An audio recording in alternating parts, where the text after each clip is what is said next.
mean? This wordplay. This ain't to make friends. We've been friends too long, bitch. If you can't smell my farts, then we gotta end this right now. Man. Right now, nigga. Dude, this shit over, nigga. That shit smell like your insides, nigga. Hey, bitch, don't kill me, nigga. Don't kill me. I was about to say the same thing, nigga. Don't kill me, nigga. Hey, man, shit, when you got it, nigga, it's better out than in, nigga. I need a hazmat in this bitch. You hold on to them farts too long, your breath will start to smell like a graveyard. That's a good one. I'm just saying, nigga. That's why it's better out than in, nigga. You ain't never smell like somebody's breath that smell like shit. Boo-boo sticks. Anytime you smell, if you smell somebody's breath that smell like shit, niggas, because they've been holding in farts all day. Like, bitch, let them shits go, my nigga. You got to. Go walk off. If there's a lot of people around, walk off. Or if you just that brave fart and then hit another aisle or something like that. Nigga. I've done that before. Like, hell yeah. Like farted and then left that shit in the aisle. You ever heard somebody come up behind you and be like, oh my God. You know what? This? Not for me, but shout out to my mama. I see her do that shit at the grocery store. You hear the people go, "Oh shit!" Some of this bitch rotten. I don't give a fuck, bro. I don't care. I'm letting it go, my nigga. Take it or leave it, nigga. That's where we at with it. You gonna eat this motherfucker or not? I ain't tell you ain't got to eat this motherfucker, but nigga, you gonna get a whiff. Shit, well, this nigga got his mouth open, nigga. You gonna eat that shit? You be like, damn. I I be doing like you go to Meyer or some shit like that and hit the aisle, be like, what the fuck? Like somebody, you know, sit on toe that motherfucker. Left you present. I always feel like if you farting in jeans and shit, your legs gonna stink. Yeah. Like nigga, it's no way. I told somebody that joke and I gave you some credit on that shit. Nigga, stinking ass legs. Jeans stink. Hold on, nigga. You gave my credit, right? Yeah, I gave you your credit. All right. Just look at your You know? I'm gonna get credit for potty. Oh, No credit for that one. Nah. All right. We're gonna leave that one. All right. Well, we typically don't start the show like this. We started like this. I'm ready for another close up, Mr. DeVille. Welcome to Wordplay Podcast, episode 85. I am your host, Dre Parker, and as always, by my side, Big J. What up? How you feeling, Big J? Chilling, nigga. I'm good. You? I'm great. You great? Even though this is Sunday, we normally record on Saturdays. I got to watch Power today. Okay. And I want to say this publicly. Anybody on Facebook but when you wake up on Sunday morning or you stay up late Saturday night and watch Power just to get on Facebook to tell everybody what the fuck happened, kill your motherfucking self twice for me. Thank you. See, this don't come out till Wednesday, so you can tell me what happened. The hashtag is Who Shot Ghost. Oh, so Ghost got shot? He definitely got shot. See, I think this was the best episode to me thus far this season because of how they wrote it. So in this episode, he had all these interactions with these people. Angela's sister, you feel me? Which was not an aggressive, but she want to know who killed. The boyfriend? No, she want to know who killed her sister. Okay, Tasha. No, Angela's sister. Oh, telling Ghost I know you didn't do it because I ain't never seen. She said I know you didn't do it because I got the report back saying how she got shot and you were standing there right next to her. So I know you know. He he couldn't tell her. Mm-hmm. So she upset with him about that. So she, at the end of the episode, they got clips of her with her gun about to go walking somewhere. Okay. Yeah. That nigga Sax is still on Ghost's ass, and they fucked up a bunch of shit and tried to get some lawyer. I mean, not to get the judge involved to, you know what I'm saying, so they can get. But he got fucked off, and he about to go to jail because of all the shit that he did. Yeah. So he got his gun, and he's walking somewhere. Ghost want Tyreek to turn himself in for killing Ray Ray. Yeah. Tyreek is heartbroken that his dad want him to turn himself in, like, especially after you told me that you gonna take this bullet for me. Yeah, you know what I mean. Now you want me to turn myself in. Then so he ain't have a gun, but he's walking. Then you got Tate, Congressman Tate, who is now Ghost is now on the ticket for the next governor. He's the lieutenant governor. He's like, so Tate pissed. So he got his black hoodie on, got his mag. He going somewhere. Tasha goes confronting her, let him know that he know that she killed Keisha. Keisha, yeah. You feel me? Now she walking somewhere. Tommy pissed, even though he know that Ghost didn't do. He said like, nigga, I know you didn't kill her. You feel me? But nigga, you supposed to have everything and I have nothing. Yeah. So he on his way to kill somebody. Then Dre go set him up for the kill. Yeah. For the Jason killing. but they let him out so he can like testify against Ghost. Yeah. But now he got his gun and he on his way to somewhere. So that everybody on their way to kill Ghost. That's what I assume. But you don't know who killed them. But somebody killed them. So they showed him dead? They show him like you know how he be on that little balcony? He falling off the balcony and it's a bullet hole and he like this, like falling down. And it went off. So we're not gonna find out until January 5th. That's some bullshit. Yeah. They did it a cliffhanger like that. I just like the way it was wrote. I think Tommy probably gonna go kill Tasha. Yeah, I think all of them going to kill somebody, but not who they think. Yeah. That's what I think gonna happen. Yeah. But this is episode 85 of Wordplay the Podcast. If this is your first time listening, watching, and or just viewing, period, you got 84 of them bitches to catch up with us. Yes. Now, this week, in typical Wordplay fashion, we like to play a few games before we get to the shits. And no, trust me, we have some shit to get to. But for things people do, for views this week, we got the hotel room melee. Okay. Did you see the video? No. That's a video going around online right now. Some young guys in the hotel room. It's a couple dice parties going on. You know what I mean? They look like they getting a couple dollars. Okay. You know what I mean? It's you know how niggas is. Yeah. It's a hotel. So guy, he on live, showing the different dice games, like nigga, we getting it, that type of shit. Then he gets off of live and get back on live, where it's two niggas dead in the hotel room and gunshots. And that alarm that the hotel go off when the smoke. Damn. That's like a movie, like a scene exactly. Movie. So people was like, "Is this shit real?" Yeah. But I'm in my mind, I'm like, it's Halloween time. It's Halloween time. But I think it's real. Okay. Now the only reason I put this shit in things people do for views simply for the matter that the young man who was going on live was telling people to pray for him, showing the dead bodies. Oh shit! Why would he do some morbid ass shit like that? You see my head turn? If I can turn this bitch all the way around, my nigga. Yeah, like how was his temperament? Was he frantic and shit? It seemed like he was in shock. Like, man, just pray for me. Like, nah, you wouldn't be doing that if somebody. Like, why the fuck? This is the shit I don't understand about niggas, but this is why we made the category of things people do for views. Yeah. What the fuck are you doing, my nigga? Have you ever been into some real street shit? Yeah. That is not what you do, nigga. Matter of fact, that's the last thing you do, my nigga. Even if you ain't do shit, the family gonna be mad as fuck that you putting they loved one dead. I mean, he didn't go like this nigga dead. But he was walking around like he went into like, the hotel room and had a bathroom. Yeah. You can see two big dumbass bullet holes in the fucking mirror.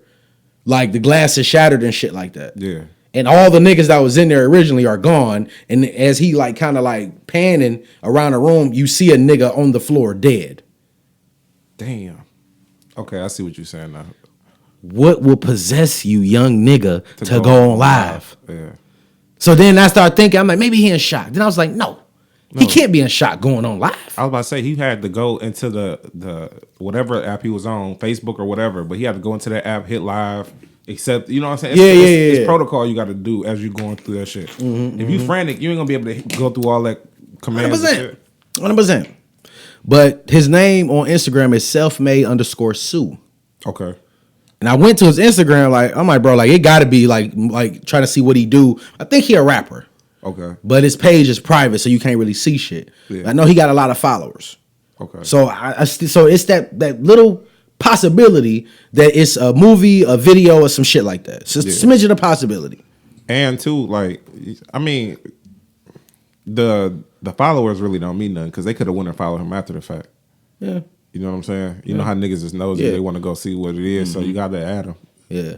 So I don't know, bro. That's some view shit. Yeah. If it's real, you shouldn't have been trying to get no motherfucking views or clout off none of that. And if it's fake, what a fucking way to get some views, nigga. Because that shit look real. Yeah. I see what you're saying. You feel what I'm saying? Yeah. Be mindful. That's all I got to say about that. Yeah, I just don't understand the inkling for people to like go on Instagram with that shit because you snitching on yourself. Bro, you snitching on yourself. Now you got some shit to say. Now, but even then, because my mind went a lot of different places and looking at the hotel room melee. Yeah. Because I've been in dice parties and I've been shooting dice and I know how quickly that shit can turn into some different shit. Yeah. You feel what I'm saying? Yeah.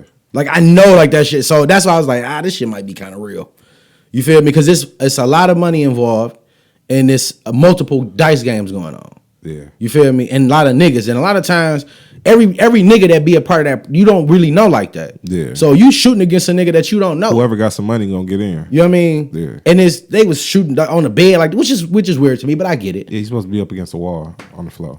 And it's carpet in the room, so the dice not even rolling or stacking like that. Yeah. You feel me? So it was a lot. You got to see the fucking video though. Yeah. You feel me? And if y'all know, hit us up at wordplaythepodcast on Instagram and let us know if this shit is real or motherfucking fake. Yes, please let us know. Cause that shit was fucking crazy.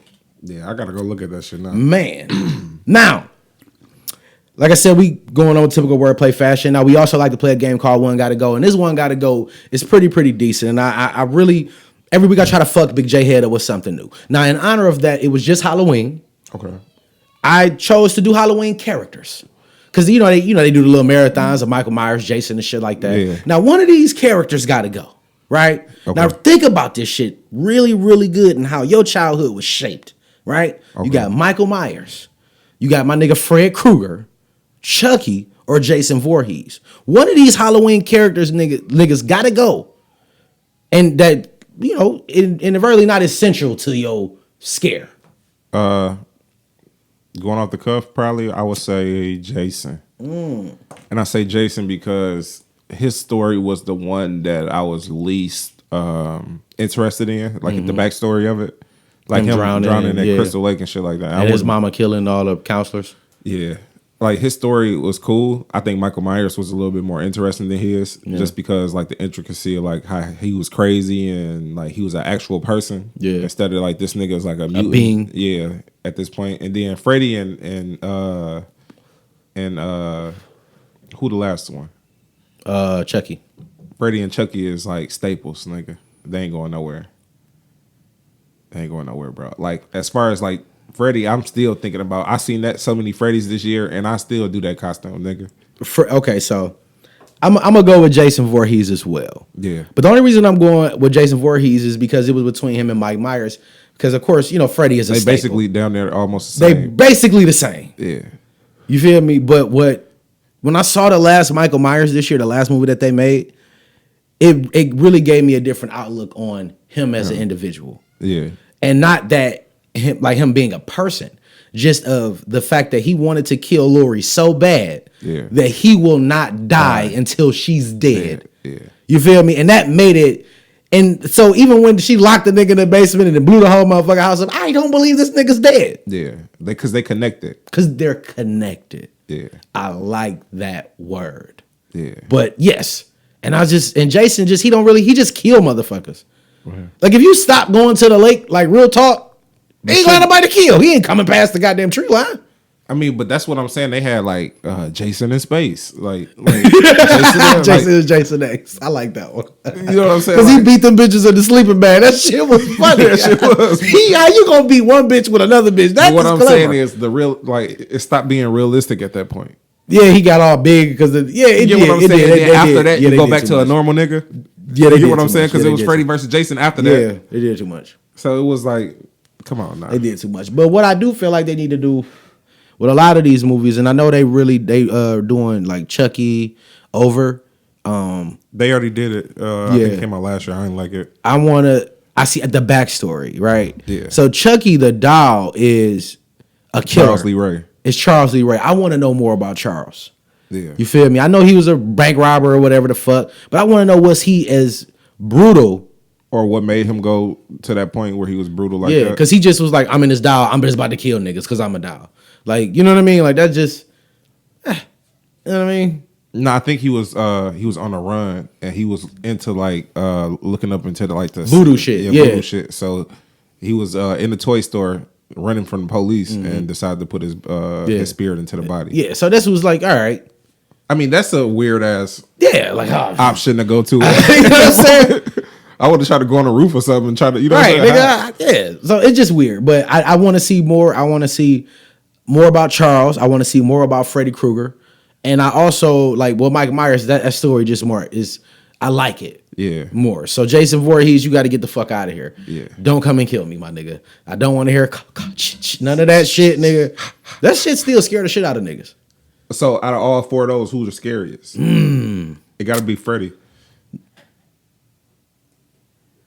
Yeah, because it was almost inevitable. Like, he gonna get you in your dreams. It's hard not to go to sleep. Yeah, it's hard not to go Them to niggas sleep. was doing everything they could, taking pills and everything. But I feel like Mike was way more relentless.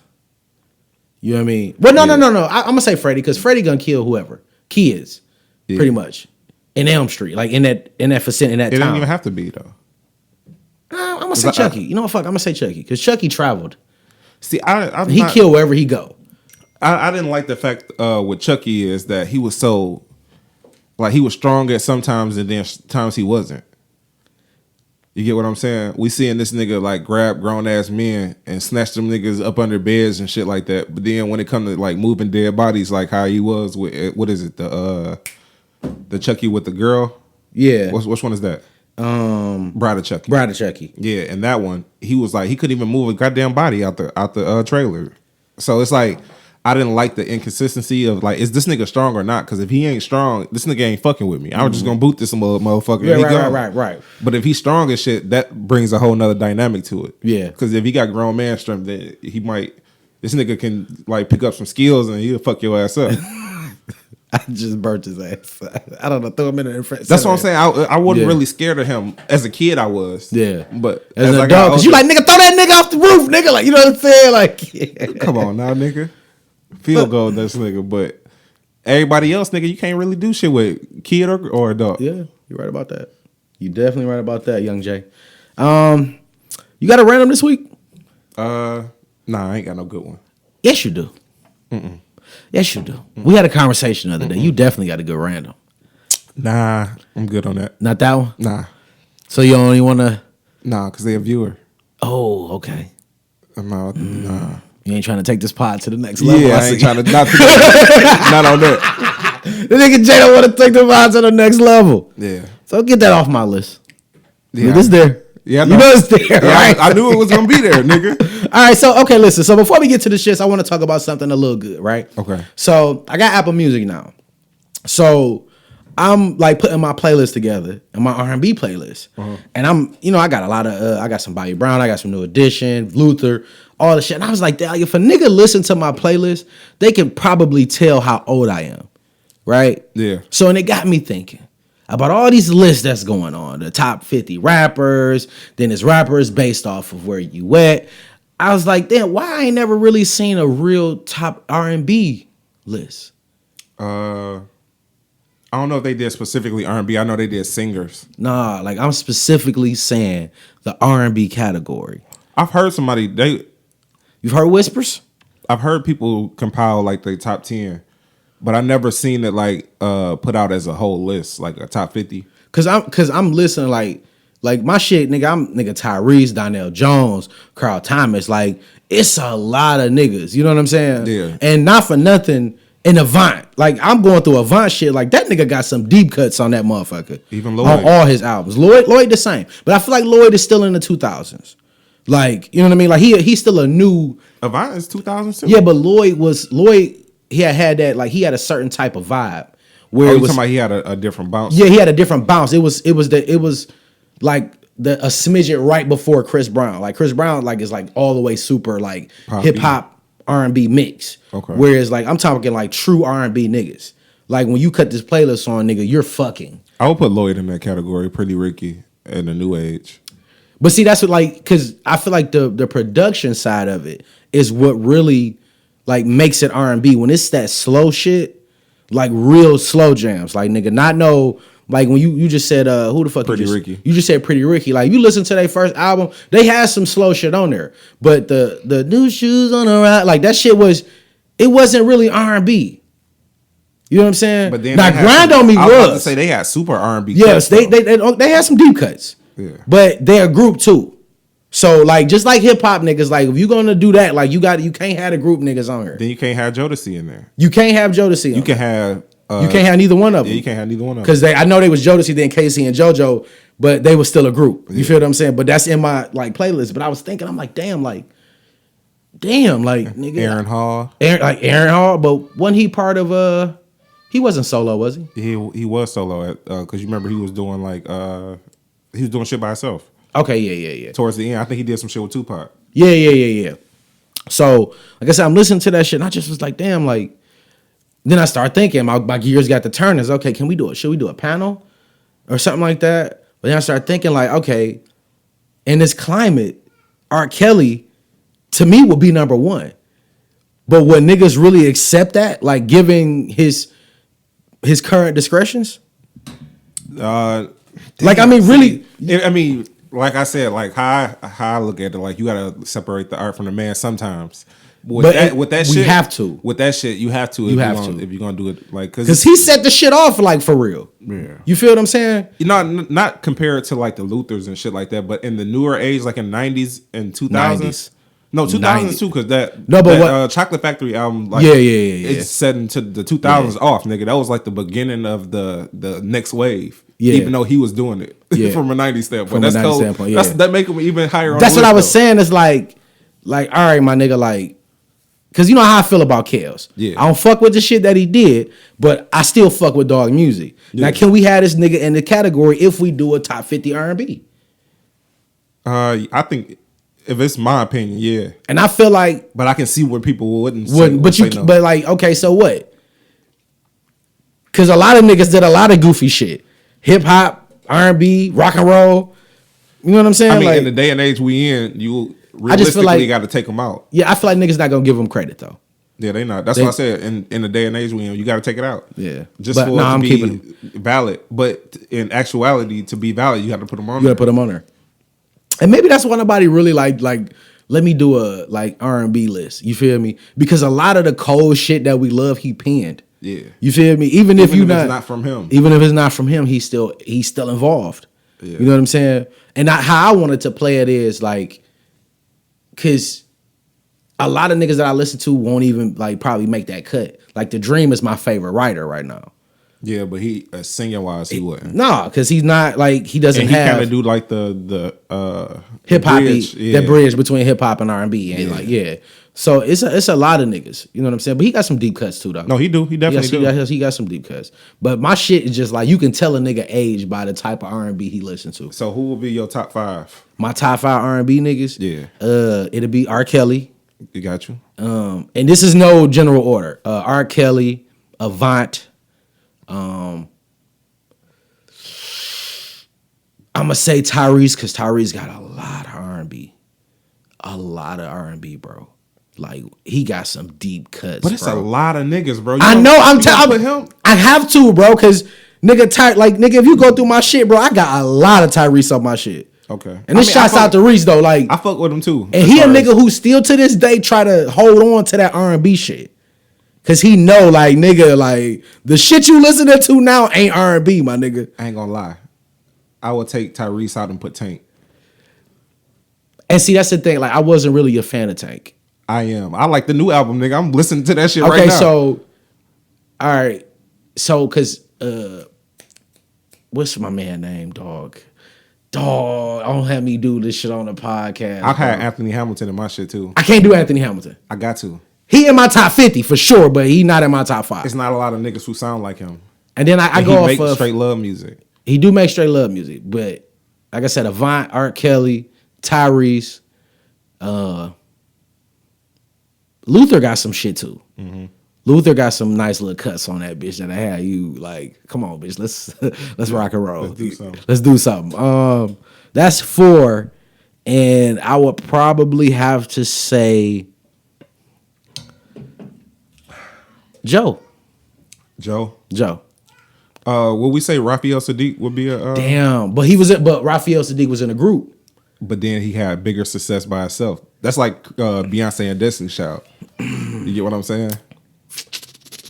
It's some, like I feel like that same conversation, that same energy you give hip hop. Yeah. If giving the right people, it'll be the same energy when they come to R&B. You know what? I don't think it'll be as aggressive. It probably won't be as aggressive. But niggas will be like, nah, bro, like, you know what I'm saying? Yeah. But and then don't let us include groups. You feel me? Yeah. Because niggas are still fucking off the Isley Brothers, my nigga. I was gonna say Ryan Isley. I was gonna go that far back, but I'm like, because him and Uncle Charlie, nigga. But yeah, Charlie Wilson. But I even thought about Al Green and all these niggas, and I'm like, I'm putting their shit in more soul. So yeah, you know what I'm saying? Not necessarily R&B. You can't say that about Ryan because Ryan was Ryan got that shit. Yeah, Ryan got some shit, bro. Same thing with Uncle Charlie, nigga. They both got some shit, but Uncle Charlie I think Kels played a big role in Uncle Charlie's revitalization.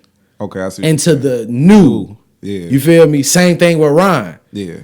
You know, Ron Isley kind of was like, he was trying to tour with the Isley Brothers. Yeah. But that solo shit came in, nigga, with Kels was like, busted, cause you busted. Like, nigga, that shit was hard. Yeah, it was hard. That shit was hard, bro. Like, but it's just, I really do want to have that conversation one day. We gonna take this podcast to the next level one day. Yeah, you feel me? But I definitely agree with your list, but I would only take Avant off of it. And why Avant though? Because he's too young. As far as like the top tier, if we doing a 50 list, he wouldn't make the top 10. You don't think he'd make top 10? He'd be in the 20s.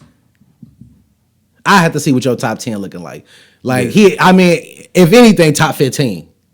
I can give him top 15. Then too, what I realized too, going through my shit, Avant got way more duets with female artists. Yeah. And he's smoking a lot of that shit. Yeah. You feel me? I'm like, damn, like he did a lot of records. See, but what it is most like Avant and like Tyrese, they had like a small window where they shit was like jumping.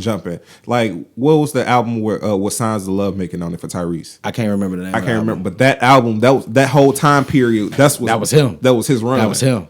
But it was small lived. No, because if you think about Lately, and because Lately came before that, I think Lately might have that wasn't even his first heated album. up like maybe 2 years ago when that Black Rose album was coming out. Yeah, that Black Rose album was hard though. Yeah, it was hard. But I'm saying, I'm not saying his music wasn't good over this time, but I'm talking about where his run was at. But the same thing with Avant. He had that him and Kiki Wyatt, that run, and then it was over. I love some Kiki though. Everybody else, Kiki go boy. Everybody else we named on that list got a longer run, even though some of them niggas older than and I just mentioned a lot of men, but it's a lot of women out here, like Deborah Cox. Yeah. Like nigga, I fuck with some dead. Like you said, Kiki Wyatt. Like nigga, it's some.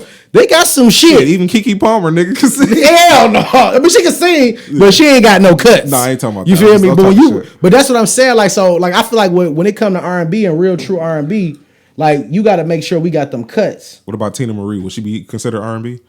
Definitely. Okay. Definitely. Yeah. Sade, like, it's a like that R&B shit. See, I think when we talk like when the hip hop list come up, and that's why I think the R&B will be more interesting because with hip hop, it's 95% men that we gonna talk about. Yeah. Whereas with the R&B, it's gonna be a mixture of both. Yeah. You feel me? Like, and real niggas who really fuck with R&B, like, you ain't even gonna name like the Signs of Love making. You gonna go into the deep cuts. Yeah. That shit that's like, oh nigga, this thing, like you didn't even know that was on there. You feel me? Yeah. Like I can't. My nigga Genuine too. Yeah. He had his little run because So Anxious, even though that was not a deep cut. Yeah. But I don't think Genuine was really good at the deep cut shit. I think he was really good at the single, the hits. Because he had him and Timbaland. That's what Timbaland is, hits. Yeah. So I mean, but it's interesting. I definitely want to. Yeah. See, but her, she'll be deeper in the list, and she'll be deeper in the list because she didn't have a long run like that. Kels gotta be number one, like, and on anybody list as far as top 50 R&B, just because of most of the people that you name after that, he wrote for. Yeah, I'm just saying. Even some of the new niggas like the Trey Songz and shit like that. You know what I'm saying? Like them niggas and Trey my nigga too. So like Trey, he really get like Trey Songz and Chris Brown are probably gonna. They gonna fall down on the list, but not because of talent, strictly because of time. You know what though? I ain't gonna lie, Trey he'll fall, but I think Chris gonna have to be up there in the top 10, bro. Chris got some deep cuts, dog. He got some deep cuts, and he just like an all around like R&B nigga. Even though he can go do that pop shit, he tried to even bring the R&B to the pop shit. I went into the little wormhole the other night, nigga. I was listening to Chris Brown. I had watched what's the new video he just dropped? No, I went and watched the Drake and him and Chris Brown video because you had told me that Tory Lanez was in it. And I was like, no, the fuck he wasn't. But I think that was him. Whoa, Tory Lanez? Yeah, walking on like he was on the end. He had the ball here and he had an ISO. They isolated him by himself. He was sitting on the car. I gotta look at it again. Yeah, but that spawned me going into Chris Brown like this little hole. And I was like, I said, this nigga is still, he's the only R&B nigga that will have a whole dance routine. Nobody else doing that. Yeah. Like niggas stand there and grind on bitches. Chris is breaking into a whole. It's 80 niggas on the stage and they getting off, nigga. Yeah. Like so, yeah. Like I think Chris, off of skill and ability to sing, he might be number 2. Shit. It's tough. He might be number It's two. tough, and I know he do a lot of writing too. Yeah, he writes for a lot of people. I think he even wrote for Bieber, which is some cool shit. One of Bieber like best songs that I think he had was Chris Brown wrote. Right. It was a deep cut. It wasn't no popping song though. All right. So like I said, we're gonna finish that conversation, and I want to start that conversation on Instagram and Twitter. Just top 50 R&B, or let's say top 25. I don't want to pressure nobody into thinking top 25. Let's move right on. Let's go to where we gonna take this. Let's take it. No, we can keep it at the same level. Let's talk Dolomite. Okay. So Eddie Murphy, a star-studded cast, dropped Dolomite on Netflix. I watched it and I was thoroughly intrigued. And I know we talked about this shit briefly. Yeah. Did you finally watch it? Yeah, I watched it last night. What did you think about it? I thought it was dope. It was funny. It was a good movie. I didn't like it for the reasons that you were saying. I just thought the movie was a good movie, a dog ass movie, especially for like an Eddie Murphy comeback movie. Yeah. Like he haven't missed a step with his comedic timing and shit. Yeah. So I thought that was dope. He kind of flexed the muscle. Yeah. Because then when I went back and watched the original Dolomite. Yeah, the Rudy, like he got the Rudy dance. Raymore, yeah, he got the dance moves on stage. He played that shit. That shit. Okay, so what I took from the movie, and I'm sure a lot of creators did as well, was the message in the movie. You know what I'm saying? Even if there wasn't like a clear sign of like, hey, message. Yeah. It was like no matter, you wasn't gonna tell this nigga no. Yeah. And I praise that. You not gonna tell me no. And if you tell me no, you're gonna tell me yes tomorrow. Watch. You know what I'm saying? Yeah. Now the only thing I could critique with my mind the way it is now, is I wouldn't even have went back and got involved with them niggas. I'd have just kept independently doing it. Yeah. But I think then in the 70s, it wasn't a like I can do this shit on my own and really just like I can become the new line cinema. You know what I'm saying? Yeah, he was just looking like, I'm gonna make y'all niggas fuck with me. Right, I'm gonna make y'all fuck with me versus that. You know what I mean? Yeah, so I'm gonna be your competitor. Exactly. I appreciate that. But that's the only critique I can say about Rudy Ray Moore. And rest in peace to Rudy Ray Moore. Yeah. Because I just was really, I was pleased, bro. And I love seeing that shit. I thought that scene at the end was dope, where like the one where he was about to go watch the movie and he ended up staying out there. That shit was niggas. Character. Yeah, I think that showed. I think that part right there, just alone, like showed what type of person you have to be, like personable to the people and appreciative to the people who put you where you at. Yeah. So like, I take that and put that in my back pocket as some advice to use for sure. I mean, I think a lot of people should really take that, but in the world we live in now, like you don't even have to be that humble. Yeah, and niggas will still fuck with you. Like if anything, the less humble you are, the more success you will have. You know what I mean? Yeah. But I think you build that fan base like J. Cole got when you do shit like that. You know what I'm saying? That like no matter what you do, accessibility. Not just accessibility, but showing like if y'all fuck with me, I fuck with y'all. Yeah. So if you fuck with me, you might fuck around and get a free concert out this shit. You know what I'm saying? Like it ain't like just I'm gonna take you and use you as my followers and use you to go into these labels and get leverage. No, I appreciate everybody who click follow or fuck with what I do. So you show your appreciation. I remember this shit, and I tell this story. And it's funny that you brought up Cole, and I think I told you this story about him following me on Twitter. Okay, it was years ago. This was when Lil Wayne dropped the was it the No Ceilings 2 mixtape with Green Ranger on there? Yeah, and I thought Cole killed that shit. Right, so that's when you don't know what to tweet, but you tweeting. So I tweeted a line that he said in that record. How you gonna jump me if my legs work? Nigga, I'm gone. Then I hashtagged it Cole World, Green Ranger, or some other shit. Yeah. And a nigga, J. Cole NYC, followed me back. Okay. I ended up getting off of Twitter after that. But I didn't know that the blue check meant that that's who they was. Yeah. But sure as shit, J. Cole had followed me just because I had tweeted the line. Yeah. You know what I'm saying? And I guess he felt like niggas was fucking with him. Yeah. Which I was, because, I'm a Cole advocate. You know what I'm saying? For sure. But just saying that, like, I wasn't nobody. I didn't have a fuck ton of followers. But he just wanted to fuck with people who fucked with him. Yeah. You know what I mean? And I think every artist, like, because that's how I move. If you fuck with me, I fuck with you. Yeah. You feel what I'm saying? Like, I think everybody should work like that. You feel me? Like it won't. You will have less stress.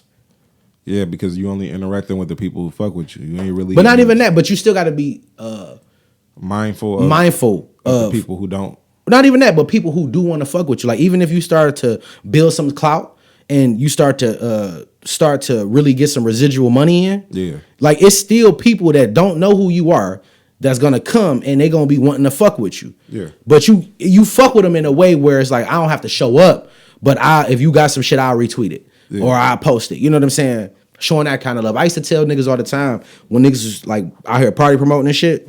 The best thing you can do, my nigga, is even like you got 1,000 people in this facility. You probably only know about 100 of them. Yeah. Nigga, go out, nigga, shake some hands, nigga, take some pictures with people. Yeah. Let people know, nigga, that you happy for them to come.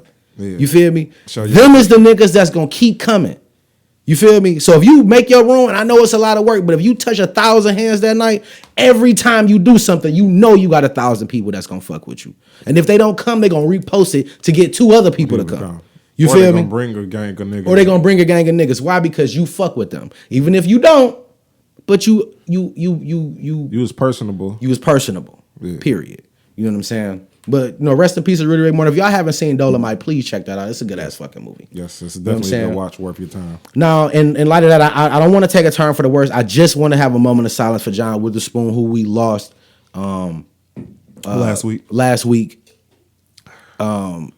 If y'all don't know who John Witherspoon is, Friday, fucking Boomerang, fucking stand-up comedy, Wayans Brothers, nigga, Get It Pop, Bang Bang Bang, they were all whole nine. Yeah, you feel me? One of the funniest dudes in film I've ever seen. Yeah, facts. You look forward to hearing what the fuck he was going to say. Yeah. You feel me? And I like how he brought a little piece of every role to himself. To himself. You know what I'm saying? You feel me? So I just want to have a moment of silence for Spoon. Yeah.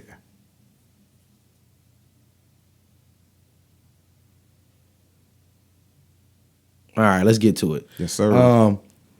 That shit was crazy, bro. Like everybody just posting shit, and I just was like, when they post that Boomerang clip, bro, like that shit was so motherfucking funny. You got to coordinate. Yeah. And then when I saw his interviews of him saying that he improv'd all that shit, yeah. like nigga, that's some genius type shit. And he kept that tacky shit all the way around. Like him being tacky was a part of his brand. Yeah. I'm sure that was something that somebody whispered to him, like, nigga, you should just stay tacky. Yeah, like, nigga, it's like peacocking. Yeah. Nigga, we gonna know who you is with the mushroom shirt with the socks and the inside. Nigga, that's you. That's you. Even if it ain't you, nigga, that's you now. Nigga, that's Spoon.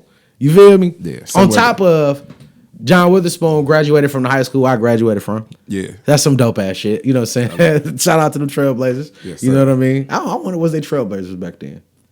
I don't know. Ain't no telling. As far as I know, they've been niggas for Trailblazers. 60s and 70s. That's Central High School in Detroit, the first high school in Detroit. That was some dope shit. Now let's get ignorant a little bit. What we got? Let's go to Russ versus Guap Dad 4,000. Is it 4,000? I was about to say, is it 4,000? I don't know, because it seems like it's 4,000 niggas beating his ass. So, nigga, that's where we going. So if y'all don't know who Russ is the long-haired white boy who raps, makes good music. Yeah, 4,000. A different type of hustling ass nigga. Yeah. You know what I mean? Like a real independent nigga that got 15 M's based off his independent numbers. Yeah. Russ and he's a producer. I ain't gonna downplay him. He a producer, good, writer, cool. Engineer. He said he go in the studio by himself and he come out with songs. He sound like if you listen to him, like he know what the fuck he talking about. Number one. Number two, he's very arrogant. Yeah. But again, if I do this shit on my own and from nothing I make $15 million, it's probably not a lot of shit you gonna tell me. Yeah. I'm not listening to you. Yeah. It's gonna be difficult. Anything you shouldn't go at that point. Yeah. Anything I touch, fire. Yeah. You know what I mean? So Guap Dad 4 is what the fuck? Is it 4,000? It's 4,000. Guap Dad 4,000. Never really heard of the nigga before this incident. He was on Costa Rica. That was on the Dreamville album. Yeah. He was a part of the camp too. I seen him on the documentary. He not signed with Dreamville, is he?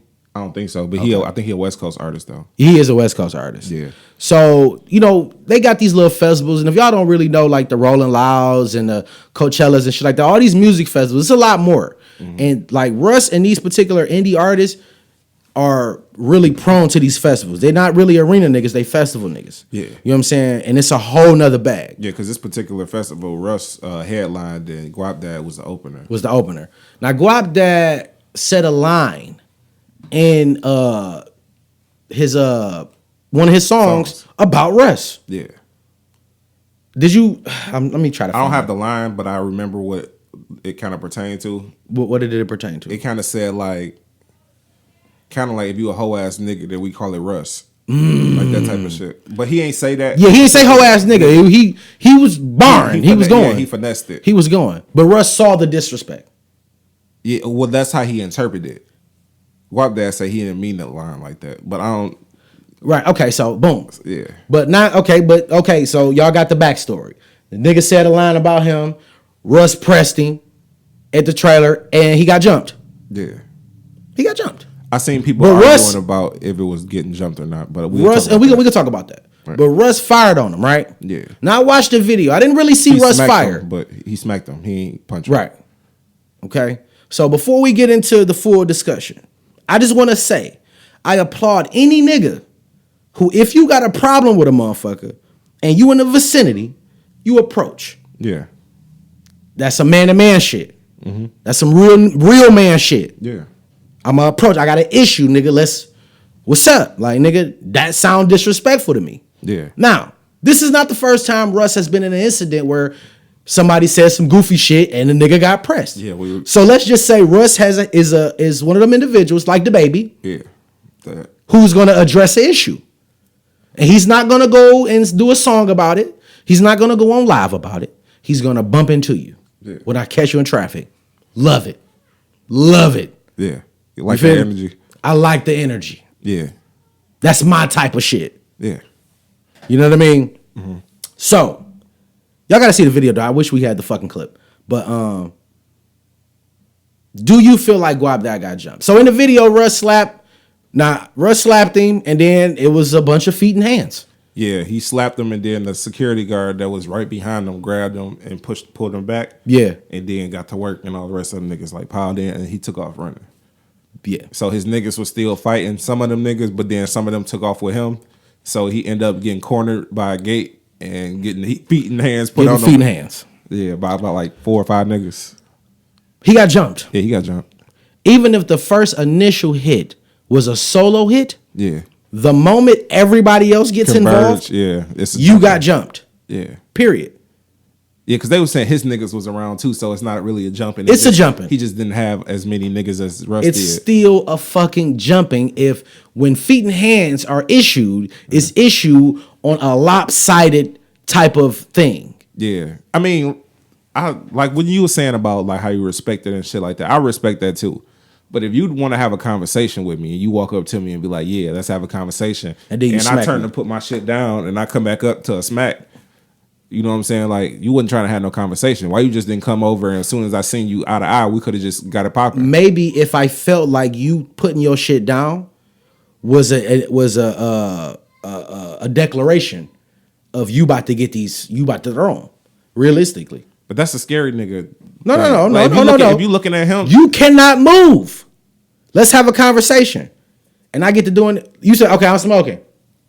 Let's have a conversation. Why we can't have a conversation like this? But if I do this, you want to have a conversation. Now, what is that?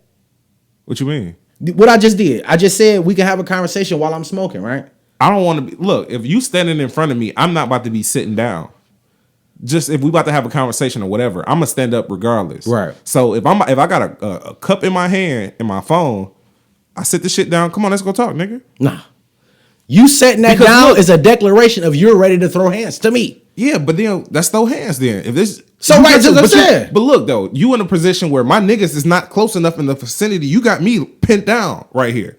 So nigga, if I get it popping, me and you get it shaking, nigga, y'all gonna whoop my ass regardless. So I'm not in a position to even be fighting, nigga. So look, if I put my shit down and I'm about to walk with you, nigga, or turn around, you gonna, even if I was about the declaration to fight, nigga, you gonna smack me before I even get my shit down? Yes, nigga, offense never wait on defense, nigga. You know the game. Then why even approach like that, nigga? Just approach fighting, nigga. Don't even, we not having a well, who said we need to have a conversation? Russ? Yeah, Russ said we need to have a conversation. Yeah. He puts his shit down. Smack. That's kind of like some hoe ass shit. It could be deemed that. If Russ says, hey, when I say let's have a conversation, whatever you got in your hand, fam, you can have a conversation like that. You know, the moment you start putting shit down, reorganizing shit, you're ready to scuffle. But what is he scared for? He got 100 niggas right there, basically. I'm not scared, nigga. I'm just gonna get the first swing. Come on. I'm not finna wait on you to hit me. No, nigga, like. Then I'm walking up, going in your shit. Then that's what you do. Let's have a conversation. That's what you do. I'm not about to overlay for the underplay on a nigga. That's. I put it to you like this: Guap Dad 4,000. Look here, bro. As soon as I seen that nigga approaching, he should have stood up. If that wasn't like, if you wasn't in there, like, if first off, if you didn't feel like you were disrespecting him, he just said he wouldn't. Okay, boom. I'm just reiterating the fact. Yeah. That's how you feel. You wasn't disrespecting him, so you feel like that conversation should have happened and a slap shouldn't have been warranted. The next time you see Russ, it's on site.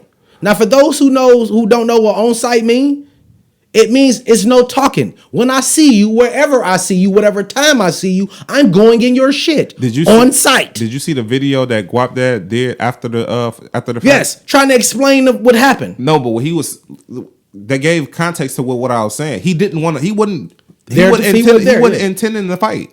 He like, nigga, I just came off stage. I'm trying to catch a breath sitting on the step. He could have been in the trailer, but obviously, if you're trying to catch some air, nigga, you're going to sit on the step. Outside, yeah. You know what I'm saying? And the nigga walk up to him. He like, nigga, what the fuck we about to do? He like, oh, he must be approaching about that shit. Let's have a conversation. I can tell him this shit ain't what it is, and we can go on by our fucking business. But then you get slapped, and then it's like, nigga, we wasn't supposed to be talking in the first place. You supposed to be walking up like, nigga, let's get it popping, nigga. Nah, it definitely ain't no talking. Yeah, it ain't no talking now. It's on site. And see, and my thing is, I feel like Russ does that to people who's not really like deemed like the tough niggas, right? Because it's a lot of Atlanta rappers. Southside, the producer that fuck with Young Miami, cash shit talking about this nigga 21 Savage. About Russ? Yeah, about Russ. Oh, it's like it's niggas, a whole bunch of rappers from Atlanta that said shit about this nigga, and he stays in Atlanta. You ain't pressing none of them. You pressing these young niggas who ain't out here. This nigga, what's the name? Guap Dad 4,000. He a scammer. You know. So his new videos that he be. I mean, you know what that remind me of? What? I run up on you, nigga. Smoke perp. Come on. These is kids, nigga. You ain't running up on no niggas who will do something to you, bro. You running up on niggas you know you can get that off on. Okay, so thank you for elaborating on that. Now, that's something else I gotta discuss. Cause I hate that sucker shit. If it's other niggas that's saying goofy shit about you, but the moment you see a nigga, like you feel like a sucker, you gonna press him. That nigga press the real nigga. Yeah. Who got a whole problem with you, guy? And you ain't gonna say nothing in they city. Like you know they in they I can't even get it out. Cause he pissed me off. No, he not even in. We not in my area, nigga. Right. So you know I ain't gonna have the numbers that I normally would have. I'm probably gonna be light. And you probably got enough money to go heavy, nigga, and have impress anybody you feel like it. Right. So you ain't gonna do that shit when you at home in Atlanta, where them niggas is in their crib. You ain't gonna go talk that shit and go to a neighborhood or go meet up with these niggas and do nothing, because you already know what's gonna happen. If I was Guap Dad, I'd make friends with Southside and 21 Savage. So the next time I see dog, he'll be trying to run away. Cause even if they not with me, you know, nigga, you put your hands on me, nigga, my man's just coming for you. That type of shit. You feel me? Mm-hmm. But this nigga, that's what I'm saying. He ain't doing that shit to no tough niggas. He doing that shit to niggas he know he can get that. And I hate any nigga like, Russ, you a hoe ass nigga for that shit, bro. You fine on weak ass niggas. Fine on me, nigga. Nigga, bring that energy to Detroit, nigga. For a nigga to say, yeah, I ran. Nigga, this was a security guard. You think I'm gonna take a punch from a security let's talk guard? about that. Cause I'm running. Yeah. You said I'm running. You already know. I used to have this conversation with niggas all the time. The question was, if it's 10 niggas that want to fight you, are you gonna run? Are you gonna run a fight? And always be them, I'm fighting, nigga, fuck that. Oh, you gonna be a whole real nigga in ICU, huh? Oh, no, I'm gonna get the fuck away, but I'm getting corner me down, nigga. If nigga, when y'all saw my dummy mission, if y'all don't, nigga, go to Wordplay Media on YouTube, nigga, my dummy mission is on there. Nigga. You ran. I know, I didn't run. I know you scooted. I walked. You drove. I walked away. You drove fast though. We drove fast. We got the fuck on. Yeah. You feel me? But cause nigga, I can't fight 30 niggas. Yeah. I ain't doing that. Yeah. Cause I know niggas is pussy. When you got 10 niggas that want to fight, bro, out of the 10, there's only 2 that really got hands. right? Yeah. And them other 8 niggas, they gonna wait behind you, wait for they get a clear ass shot. Yeah. To clean your motherfucking chimney out, right? And then you fall, and now you got 20 motherfucking feet kicking you in the head and in the ribs and shit. Because you know how niggas is. They not going to stump you. They're going to kick you.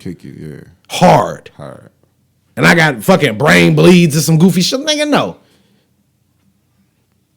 It's that brain bleed. I know how it is. Listen. That's real shit, though. I'm not I'm not no bitch ass nigga.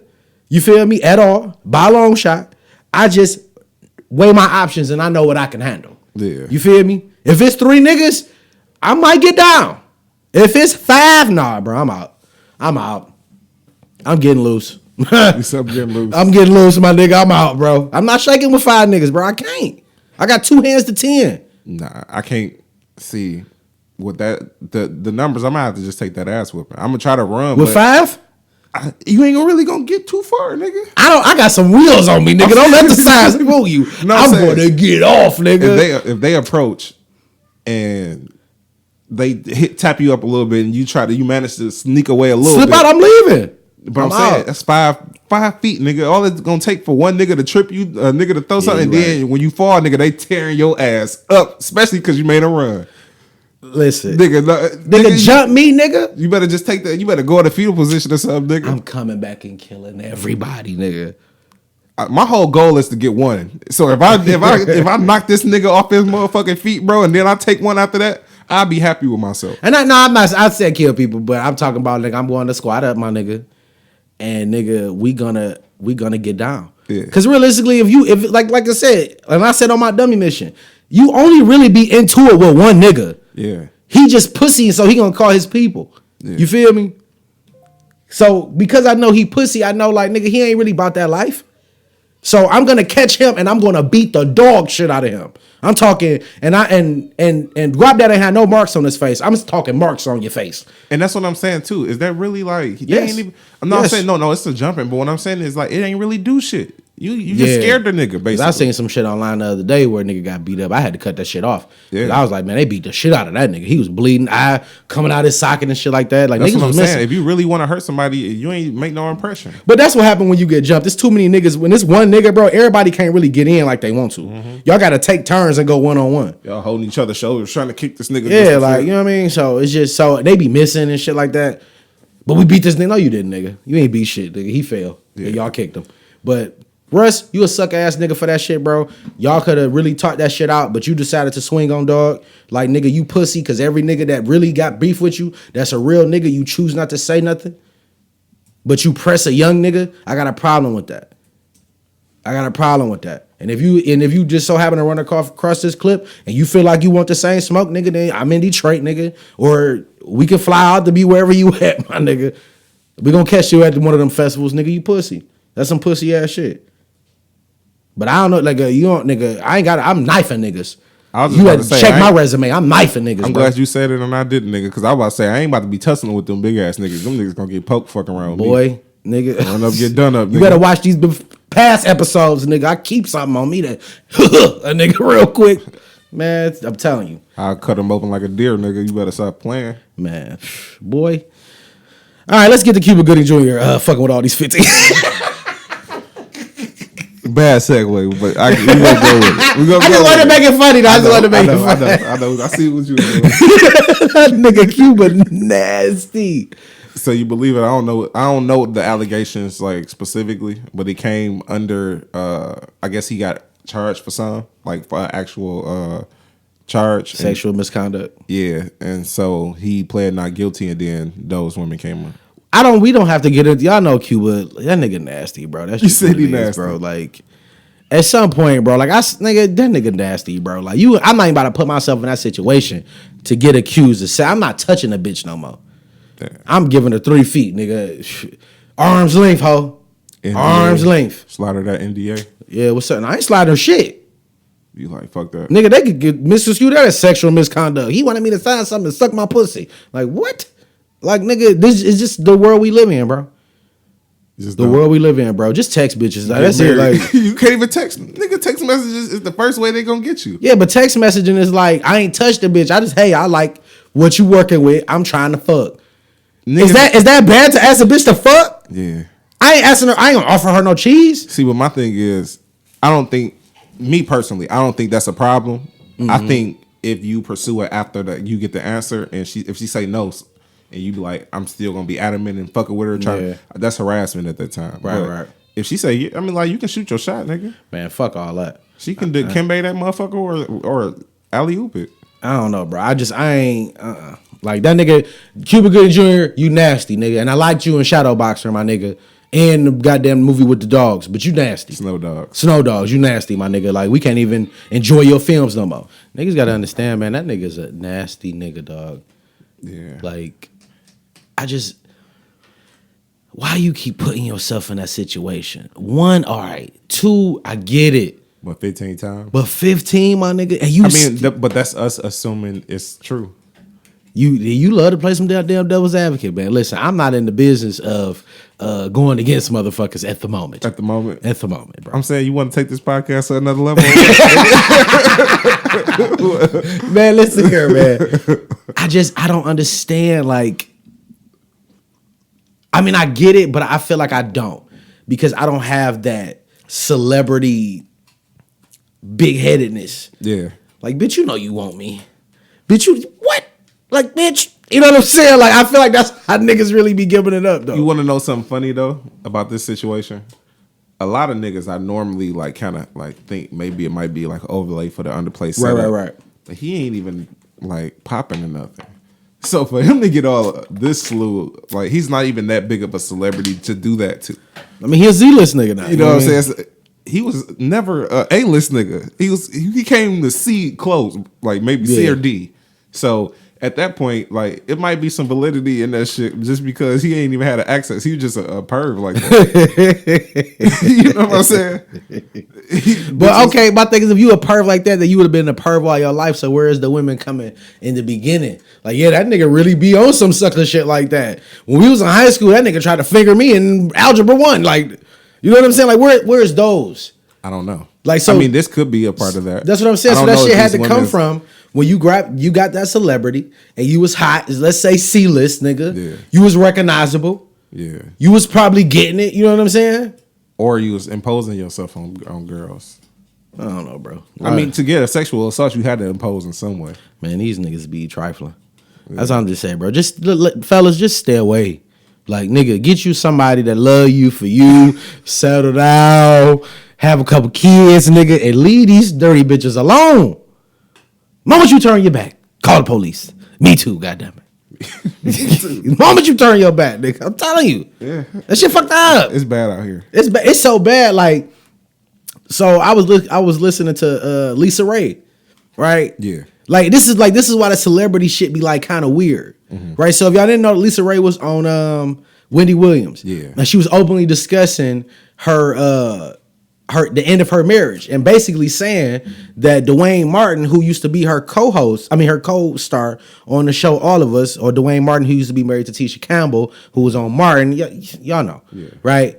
That he was helping her husband cheat. Yeah. And that was her homie.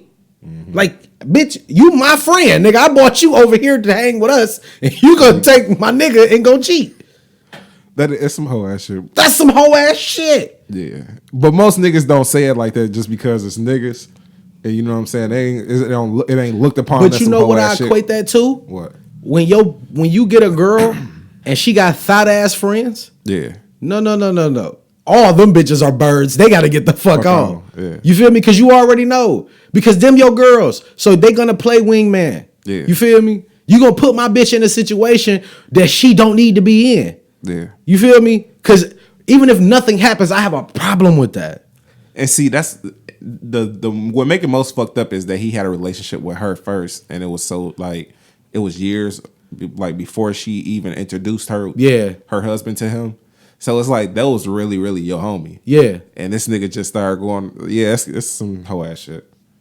She told that nigga I wouldn't spit on that nigga if he was on fire. Yeah. That's hate. I got a little bit of the clip. Yeah, play it. My friend, if I see you, you don't have to ever speak to me again. Okay. If you were on fire, I wouldn't spit on you. If I said these things to you, that means I no longer give a damn about you. So okay, this is what we said on Hot Topics. Another day when your name was brought up.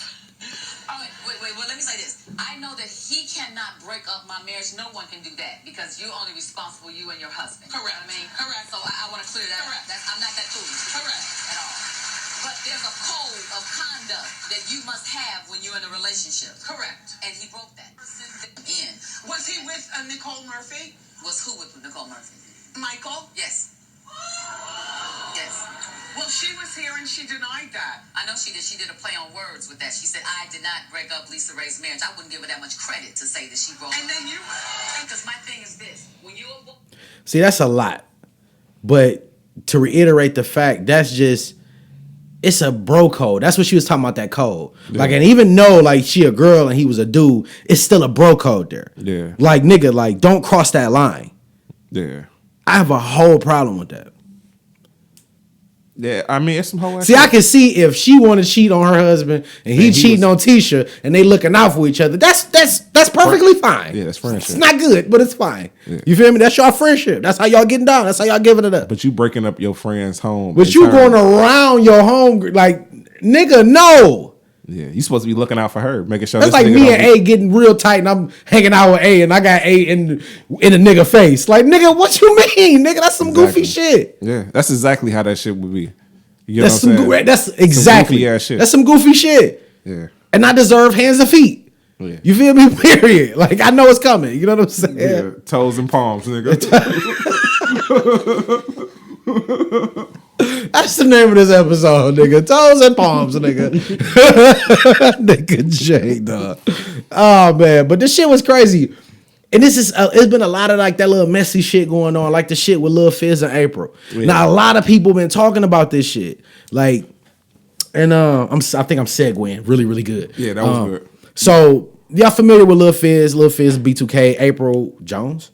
Yeah, who's Omarion's the mother of his children. Yeah, I'm not even gonna say baby mama, but I let them. That's a messy ass name. Yeah. But the mother of his children. Now, Lil Fizz and Omarion, as far as we know, them niggas been bros since fucking 2001. Yeah, you feel me? Since nigga, they been rocking, right? Mm-hmm. So now Lil Fizz is fucking this nigga bitch or ex. And I was having this conversation with people. It looked disgusting. Yeah, it do. But I was kind of like, I'm not the right person to really say that because I've been fucking bitches for a long time, nigga. Yeah. I'm married now. There's a lot of niggas bitches that got fucked that I was cool with. I'm just keeping it a bill. Real, yeah. You feel me? That's just me. So I wasn't even the nigga to really be like, oh, that nigga filthy for that. I get it. And not for nothing, April finding a motherfucker. See, but it's a difference than fucking them and then wifing them. You get what I'm saying? This is what Fizz wifed them. Yeah. Like, fucking a nigga girlfriend, that's some shit you and your man's gonna have to argue about, but then at the end of the day, y'all can be cool because it's just a girl, nigga. But this is his baby mama, nigga. And you fucking on her and making her your girl. Right. Like, come on, bro. That's way too far over the line. At one point, you was calling her sis, nigga. Like, come on, nigga. That's why you never trust that bro and sis shit. Yeah, you never trust Never. They fucking. Yeah. Or they want to fuck and they keep each other around so they can fuck one day. Yeah. Never believe that shit. Yeah, I don't fuck around. Never believe that shit. Do you feel like Lil Fizz should be under scrutiny for it, though? Yeah. I mean, but April finding a motherfucker. You know what? I was seeing people, because it's funny. My pop's getting older. You know what I'm saying? That nigga, he watching TV more, and he was talking about love and hip-hop. One day we came up in a conversation. And I don't watch the shit, but I watch enough YouTube that the clips came up and I seen them. So I seen the clips about April and how they got approached by his baby mama. Yeah. And he was saying, like, as far as from what Fizz was saying, that him and Omarion were never really that cool. Okay. You know what I'm saying? Yeah. So it's not. I'm like, bro, if you on tour with somebody, and as much as these niggas used to be on tour when they first came out, these niggas was doing like 200 and 300 days a year, like touring. Yeah. I don't give a fuck who you is. It's tour managers that I probably get close to over that time. Yeah. And they did this shit for years and they continue to do it now. Yeah. So they got some type of rapport with each other and they making money together. Yeah. You get what I'm saying? So come on, bro. Like it ain't as much tension as you making it seem like it's between y'all. I feel like they just playing that up just because he feel like he wrong after the fact. I don't think he feel like he wrong. Like, okay, so in my instance, I always felt like, nigga, first off, I'm gonna do whatever the fuck I want to do. Yeah. I'm a gangster, nigga, so bitch, try me. Yeah. You feel me? I'm gonna do what I want to do, nigga. If I wanted to fuck this bitch or even wife her, if that feel like that was gonna make me happy, then that's what the fuck I'm doing. Yeah. I got one of these bitches to live, and I'm gonna live this motherfucker. Yeah. No regrets.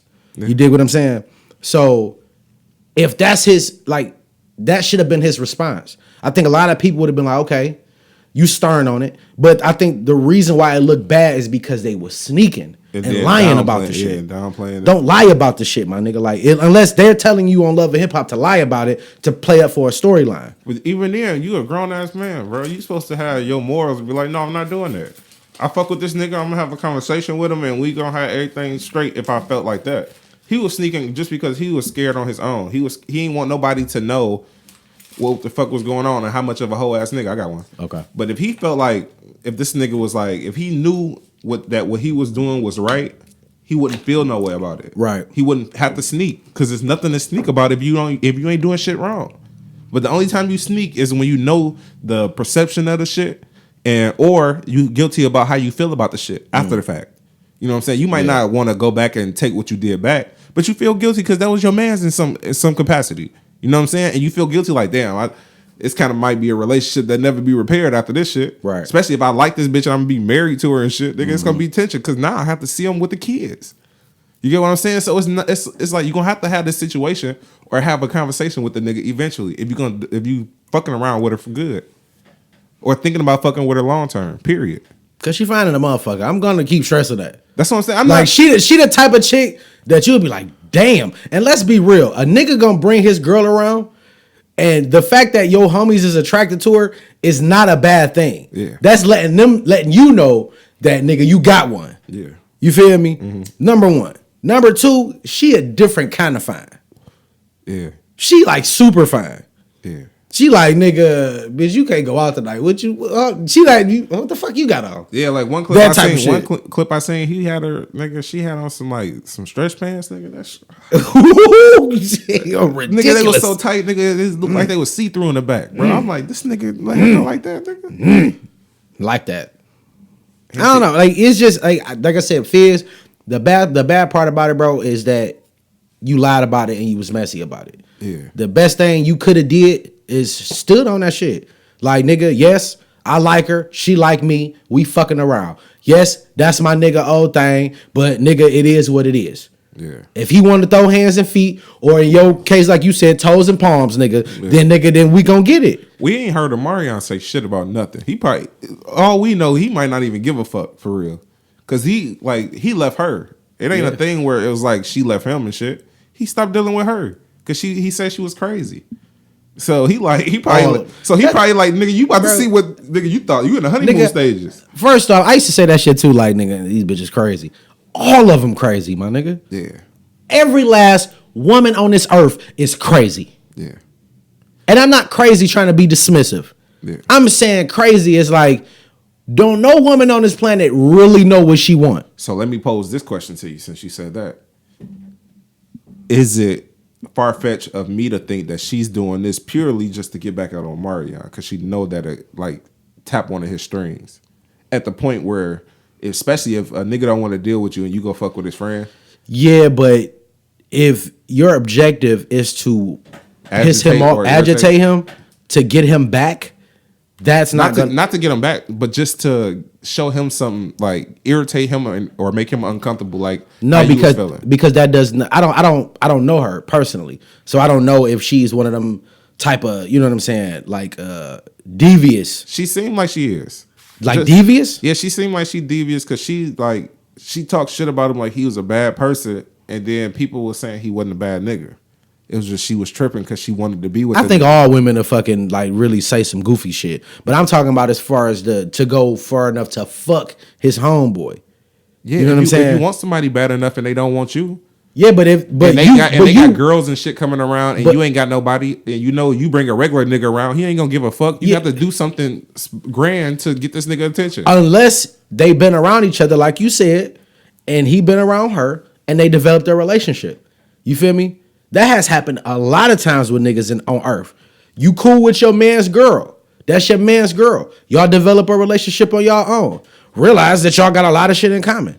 And then at some point you probably realize, damn, if he wasn't with her And or she like, well, if I wasn't with him, I would be with that person. But why develop a relationship? What you mean? Why develop a relationship? What is the purpose? To develop? You mean like outside, like together? No, I'm talking about if this is your man's girl, why develop that type of relationship where y'all have like y'all talking outside of him? Period. Let's. But when we talked about that about relationships, period. Every last relationship that we have on this planet, whether it be with a friend or with a lover, yeah, it's without the sex is what make it different. Sex is what make it different. You already gonna have an attraction to that person. You feel me? Whether you're attracted to them physically or mentally, it's already gonna be an attraction there. You feel what I'm saying? So attractions will come either way. The difference is like for A, for instance, or even for like Diana. You feel me? Like we recognize that our wives are beautiful. Yeah. But the difference is I don't spend a lot of time with A to develop that type of attraction. Yeah. You don't spend a lot of time with Diana to develop that type of attraction. You got to understand, like, what I'm saying is I can go out of my way to do that, and you could too. Like what I'm saying is, why do that? I would feel weird. Exactly. Why don't he feel fucking weird is what I'm asking. And what I'm saying is, why even pursue it to even get to this point? If that's your man's girl, nigga, just keep it as your man's girl. You don't have to have a relationship with her. But I don't know how their dynamic was, especially. Listen, but you got to understand too, she an artist. That's where it fucked up. She an artist. Right. He made it accessible. So Lil Fizz to say that. And then I don't know what kind of nigga Omarion is. He not a Detroit nigga. Yeah. We keep our bitches at bay at a distance. Yeah. Get your ass out of here, bitch. You don't need to be, you know what I'm saying? Yeah. Or come on in. But when it's time to go, get the fuck on. Mm-hmm. You're not finna be, you know what I mean? That type of shit. Yeah, these niggas don't need to know you like that. Right. Like, you know what I'm saying? Yeah. And even if they did, like, I'm not gonna be around A unless you're around. You're not gonna be around Diana unless I'm around. Yeah, exactly. Or unless I sanction it. You gotta go grab something or something. Go ahead. I'm not thinking like, oh, nigga, they got 10 minutes before I get to the house. They can fuck around. No. You feel what I'm saying? It's never like that. And it's not that I don't trust you. It's just, it's in poor taste. Yeah. That's not my friend. That's your wife. You feel what I'm saying? Most of the time, if I pull up to your house and you ain't there, nigga, I'm you sit in the car. Nigga, I'm not going in and none of that shit, bro. But it's like a nigga won't think it like that kind of way. Because I know, like, if you were single, then I'm like, I don't know. This nigga's stupid, nigga. Jay is savage. He fucking everything. But also, you don't think like I think. I know I have a past and I have a history that you know about. Yeah. So your thought process might be a little different if I was single. But at the same time, your wife got a twin, nigga. If I just go get that one, nigga, what the fuck? Yeah. You know what I'm saying? If I wanted her, I go get the other one. Look exactly alike, nigga. Yeah. You know what I'm saying? But still. You know, it's just like niggas had they girls around they niggas. That's just sometimes that's how I go. But when you have that, you have to understand that your girl is gonna develop a relationship with your homie outside of you. You feel me? The same way Lisa Ray's husband developed a relationship with Dwayne Martin outside of her. Yeah. You dig what I'm saying? See, but that's more likely to happen because that's two males. On top of this, nigga was a savage. Yeah. Like he was out here fucking hoes and shit like that. And most niggas. Let's be real, bro. Most niggas, if you get with, like, most niggas want to cheat. So if you get with a nigga that's gonna have your back, that your girl don't mind you being with, cause that's her homie. Oh, we cheating, nigga. Come on, nigga. Let's go fuck these hoes, nigga. Like that's how that shit be. But you can never trust that because if you and this nigga fall out, then you always gonna have that looming. You always gonna have that like whether if he get found out by his woman, is he gonna blow your shit up too? You dig what I'm saying? That's how that shit be. That's why you do crimes alone, nigga. That's what I'm saying. That's nigga, not even the situation you get yourself into. Dolo, bro. But I could never feel comfortable with doing that. Like my girl, one of her homies or something, bro. Like fuck no, nigga. Come on, bro. Cause especially, and then I look at it too, like, what if Dwayne Martin really like? I know they was friends, but what if he like Lisa Ray? Fucking exactly. He gonna set you up, my nigga. I would have been looking at that I would have felt uncomfortable, bro. No, nigga. Nigga, no, I'm not good. Nigga, kiss that bitch, bro. Fuck no, nigga. Where your phone at? Not even where your phone at, nigga. I don't do that type of stuff. It might be bugged. This bitch, I gotta talk. Like, cheat. How dare you? Yeah, nigga. I'm a dignified black man. What the fuck is wrong with you, motherfucker? I'm a stand-up man. And wasn't he like a billionaire or some shit like that too? When he a prince or some shit? A prince and own the whole island, bro. Nigga, what? Nigga, first off, if I'm a prince and I own the whole island, nigga, I'm not getting married, my nigga. That's just what it is. I don't need a princess. Yeah, he don't own the island of the where he's at, because I think it's like Turks or something like that. Like it's a big place. Yeah, but he's like the prince of that. But he got his own island that they go like. chill on like Mariah Carey I hope shit. they ain't sign on prenup. At least Ray get paid. Or it could have been that. I seen her talking I got you. I seen her talking about that shit too. She was like, had to like talk to delegates and shit. Yeah. And they really didn't fuck with her because she was American and shit like that. Her dealings with that. So she probably like thinking like, I'm about to bring my homie over here. I get a taste from America. Yeah. You know what I'm saying? I feel comfortable for a couple of days. Yeah. Lo and behold, this nigga taking your nigga on missions and shit. But in saying that, all that messy shit, right? So Matt Barnes was on Vlad. Now, if y'all don't know who Matt Barnes is probably the villain of the NBA. At the time, he was in the NBA. The infamous Kobe, he dug the ball at Kobe, and Kobe didn't move. Ain't flinch. Matt Barnes, light skinned nigga. He's be married to the chick Gloria, who's a fucking basketball wife. Yeah. Right? Nice looking chick. Yeah, I think he might be a champion, if I'm not mistaken, with the Warriors. Okay, we gonna look at that. But so it's the same scenario, but a little different. But he finds out that Derek Fisher, his teammate, somebody he was friends with, was fucking his ex-wife. Yeah, and being around his kids, and he didn't know it. And he didn't know it. Yeah, and you telling me you couldn't find a time to tell me? Maybe there's some LA Hollywood type shit, bro. It could. I think it's some passive aggressive shit. I don't want to deal with the situation, so I'm just gonna tell him because I'm gonna say it under the pretenses of nigga, I ain't got to tell you shit. But in turn, I really don't want to face you about the shit that's going on. Right. So I'm just gonna play. So if y'all, because the shit was in the news, but it's interesting to watch. So he broke down how the shit really happened. Yeah. Because he put toes and palms on Derek Fisher. Right. He got fined like $50,000 for that shit too. Yeah. Which was weird because it didn't have nothing to do about basketball. It was at his house that he paid on top of a house that I pay him for my wife and my ex-wife and kids, and you in this bitch. Well, you supposed to be in New York, my nigga? Yeah. I got a problem with that. You feel me? Yeah. He put toes and palms on him. I don't blame him. I would have did the same thing. So that's what I'm saying. Like, I'm like, when you do certain shit, like if I fuck a nigga bitch that I know, I'm expecting toes and palms at some point. Yeah. Cause he gotta get that out, bro. I get it. Yeah. But if she fine enough, I'm willing to take that chance, my nigga. The only thing I have with it is if you got kids, then you have to approach the situation where you have to talk to the father. There's no way around that shit. You got to. Because, you know what I'm saying? It's going to start off the relationship in the wrong way, and it's going to be hard to right that ship after if you start the relationship fucked up like that. Yeah. So if you want the relationship to be sanctioned, even if it ain't sanctioned, you had that conversation and let the nigga know where your line is at, and he still cross it after that, then you do what you got to do, but you let that nigga know as a man that I'm here, nigga. If you don't do that shit, bro, ain't no respect. And I think that's why Matt jumped out because he did some 007 shit. Did you watch the shit? I seen that him tell that story somewhere else. So he mentioned the fact that he grabbed his homeboy's Bentley keys and drove, but the tire was flat, so he shot over to hazard lighted up to the gas station to throw some air in that bitch. He 15 minutes all the way to the crib. Yeah, got there. There's a barbecue going on.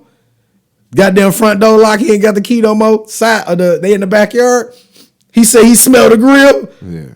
He hopped over the fence because the fence was locked. Said he saw them two. He got an arm over the shoulder. He went right for him, nigga. Gave him nigga toes and hands. Toes and palms. I would have did the same thing, nigga. You in my shit with the doors, like nigga. I can't get in my shit. But the fact that I had to find out because she goofy enough to put it online. No, he said because he was what the fuck did he say? He was. Because they would travel. Yeah. So wherever he was at for training, he had her drive down to Santa Monica with the kids so they could spend time with the kids. Mm-hmm. Driving back, they stopped at a gas station. And her Bluetooth, because it was her truck. Oh, okay. So she go in the gas station, come back out, her Bluetooth connects back to the car while she's on the phone. And he hear her talking. I miss you, babe. That type of shit. He's like, nigga, hold on, that's Derek Fisher. That's how he found out. Damn. See, I ain't know that. That's how he found out. That's what you gotta watch because he got he really went in detail. Okay. Like nigga. Yeah. You a whole ass. She like I was trying to find a time to tell, bitch. Like you know, like and I get it. And Matt Barnes a gangster, bro. He gonna fight. Yeah. If you watch the NBA and you watch, he don't have no problem with being aggressive, nigga. Yeah. He don't have a problem with that. Yeah. So and.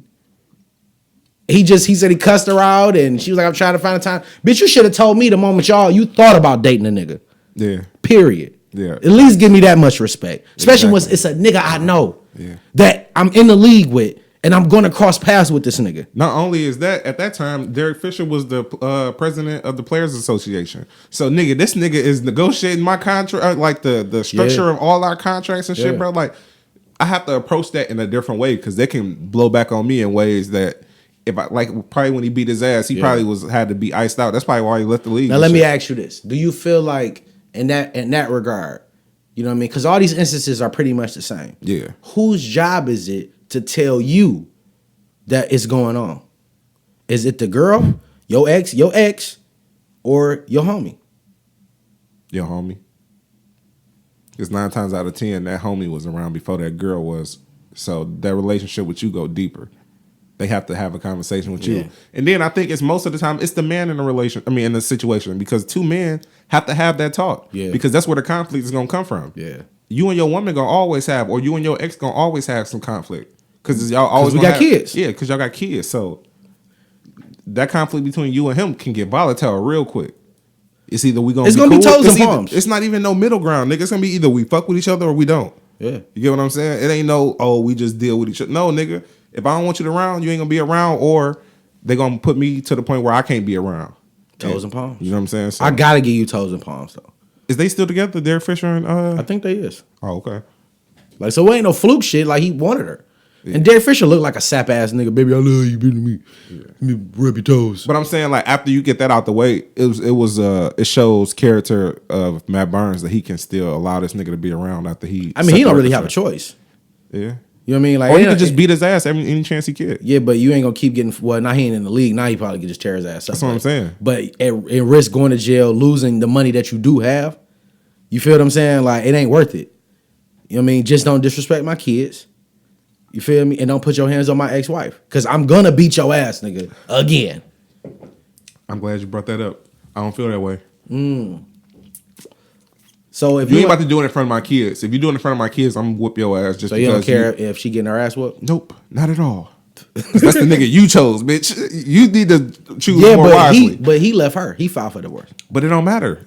You chose that nigga to be around. Why would you pick this old weak ass nigga that's going to whoop your ass? Why? Maybe she didn't know. Most niggas don't be beating ass on the first date, my nigga. I mean, you can tell when a nigga, like, people show you signs before the actual shit happen. Like, a nigga get extra aggressive when y'all arguing. Like, he want to, like, jump at you or something and you feeling uncomfortable and shit. Like, that type of shit is where you cut a person off. They gonna keep going by and they blew past the signs because a nigga ain't just gonna go from 0 to whooping your ass. Right. You know what I'm saying? Yeah. So if you ignoring all that shit, bitch, you seen this nigga getting aggressive with you. Right. And you ain't say nothing to me then. You gonna say something to me after he done whooped your ass or whooped your ass a couple times and you tired of dealing with that shit. Right. I'm not the savior, bitch. You supposed to be saving yourself. I feel you. I just think differently. Because even if you're not whooping your ass, whooping my wife or my ex-wife ass around the kids, when she come back around the kids and she got like black eyes and shit like that, that's a problem. Yeah. You feel me? I mean, that's why, I feel you on that. That's a problem. And I feel like most niggas, like we trying to do this podcast, take it to the next level, they always take it to the next level. Yeah. You feel me? I if mean, you like, whooping her ass, then you got to be yelling at my kids or doing something that you don't need to be doing. Yeah. You dig what I'm saying? So what I'm going to do is, and I feel like most niggas that suck ass niggas that beat on girls and shit like that, that's because they ain't never got their ass whooped. And that's all it takes is one good ass whooping that I humble your ass down and remember that the woman that you with, you can't put your hands on unless you kill her. But even then, nigga, you better hope the police get to you before I do. And see, that's the thing, but that's where I don't like the fact is because I think about it going wrong in the fact where I beat this nigga ass and then she with this nigga next week. So what? You get what I'm saying? And I'm be like this. Y'all all right? Because I've seen situations where a nigga came to defend the woman's honor and started whooping on the nigga too bad, and the girl called the police, and now this nigga locked up over some shit. Bitch, I came over here for you. I don't even care about this nigga. You get what I'm saying? Mm-hmm. So now it's like I don't want that type of situation. If I feel like if she come to me and it's like the absolute, like I'm done with this nigga, like I'm scared, I'm going to murk this nigga and then go sleep in your house and you comfortable. You know what I'm saying? The nigga, yeah, but if it's some shit where if you come over here and I'll be like, look, you like ain't nothing wrong with me. I'm okay. But clearly you done got your ass whipped. You ain't ready to leave that nigga. Because you would have came over and be like, hey, this nigga whooping my ass. Like, let's go. That's funny. That's funny. There's a lot of messy shit going on in California. It is, bro. Make you want to stay where you at, I'm staying exactly where the fuck I'm at. I ain't going to California. That shit is disgusting. Now, the last thing we got before we wrap up the show. Last week we talked about the Angelique, Charlamagne the Guy, Breakfast Club shit. Yeah. Right? Jay got some audio because she's on tour right now, and so she been doing her promo, her press runs, and she did an interview, and they basically asked her, is it beef? Yeah. Now, the way she answered it, just go play the audio. She asked the question with a question. Yeah. A lot of people are saying that there's some like unsaid beef between you all because he did conduct the interview with Gucci. Is that true? Any truth to that? Would you do that? If it was you and Quicksilver, you guys, would you do that? There would be a discussion first. Was there even a discussion? No, but I knew he was doing the interview. I just think that in general, if you work with somebody and someone's saying things like negative things, nasty, like things you can't even say on the radio in a really derogatory way, whether or not you work with that person, talking about a woman in that way, because I have never called anybody out of their name. Yeah. I think that's the real issue. Like, you can't just sit there and laugh when something like that happens. Gotcha. Yeah. So I would hope that even up here for you guys, if somebody was like, oh, she's a B, right. she tried to S my, all of that, you would be like, yo, chill. Like, it was really aggressive. Don't talk about a woman like that. Gotcha. Even if he was talking. All right, so what are your thoughts about that? Because I have a change of heart. She ain't wrong. Like, I don't think she wrong with her sentiment and feeling like he didn't defend her in a way. Because when she said that, I didn't even think that part, like about his reaction when he said this shit. But he kind of, but you know how like it's kind of hard because I know that type of situation, right? Because I'm not the nigga who like I don't instantly like. Sometimes if it's some shit funny, I might laugh, even though the instant might not be the laugh. Like, you know what I'm saying? So if a nigga say some shit about a girl that I work with, I ain't really tripping like that. But if it's somebody I care about, I would say something. So I don't know how he feel about her. That's the only thing with it. But if they is cool, that's some wrong ass shit to do. Right. Okay, so. Given that interview, I instantly thought of because I'm a fan of battle rap. Yeah. You know who Rosenberg Raw is? Yeah. Okay, he was battling I forgot it was somebody did some disrespectful shit to the person he was battling beforehand. Uh-huh.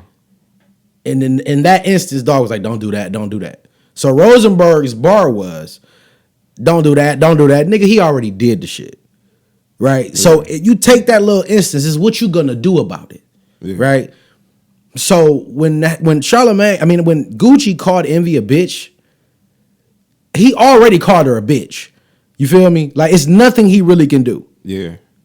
After that, you know what I'm saying? Yeah. Other than, hey, if we're gonna talk about that, bro, like, let's not do the name calling shit. Yeah. You feel what I'm saying?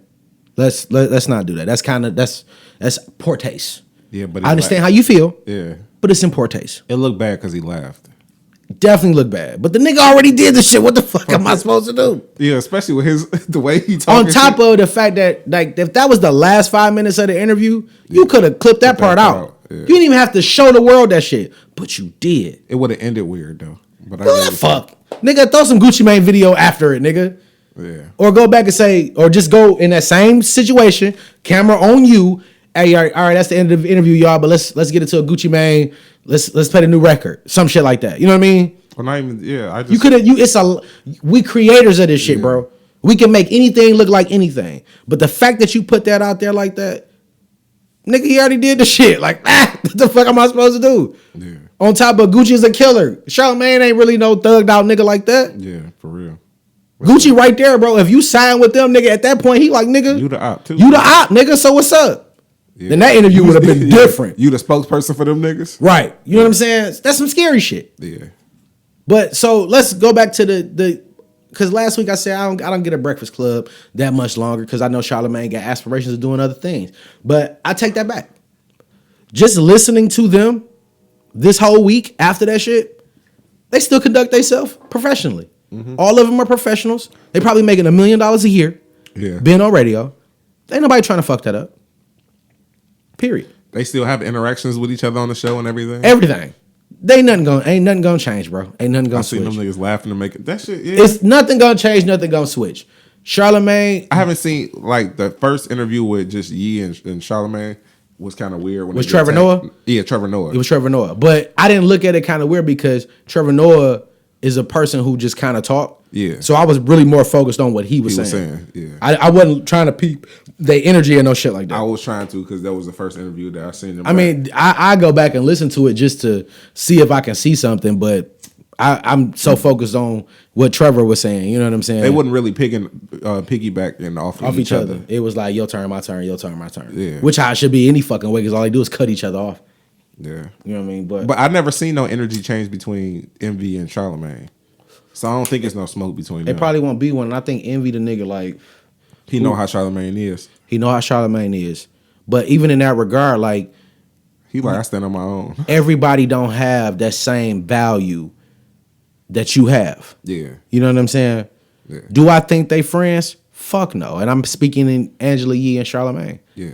No, I don't think they friends. They're co-workers and they're associates. Yeah. You know what I'm saying? Mm-hmm. I can't ask for anything more. You know what? I think Charlamagne and Envy are actually friends. Yeah, I think so. Because even when I was listening to Charlamagne tell the story of how they got started, him and Envy had sat down and talked and shit. And then they G-Spin brought Angela Yee in, which is the person who produced the show. Okay. You know what I'm saying? And so it could be one of them relationships where he don't really fuck with her like that anyway. They just work together. Yeah. You know what I mean? But you go back to Lil Fizz and Omarion.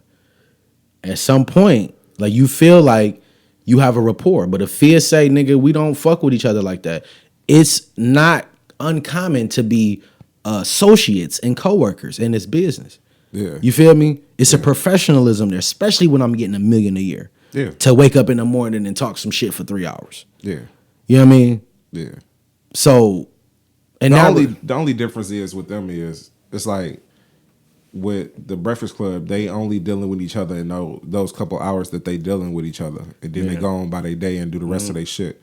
With the B2K shit, them niggas had to go to the studio. They had to dance together. They had to, everything. Like you have to be. It's still a line of professionalism. It's not when we were spending 24 hours together every single day. I mean, but you got a lot of people, like when we hear a lot of stories about actors and shit like that. Like all them actors don't get along with directors. Now sometimes that shit boils over and then the movie gets scrapped or niggas get fired and that type of shit. Yeah. But for the most part, them niggas don't be having no real relationships like that.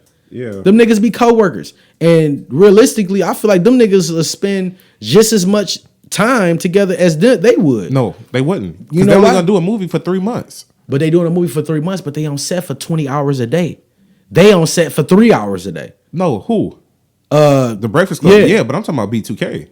But that's what I'm saying though. Like in that short, like they probably spend about 8, 9, 10 hours a day together.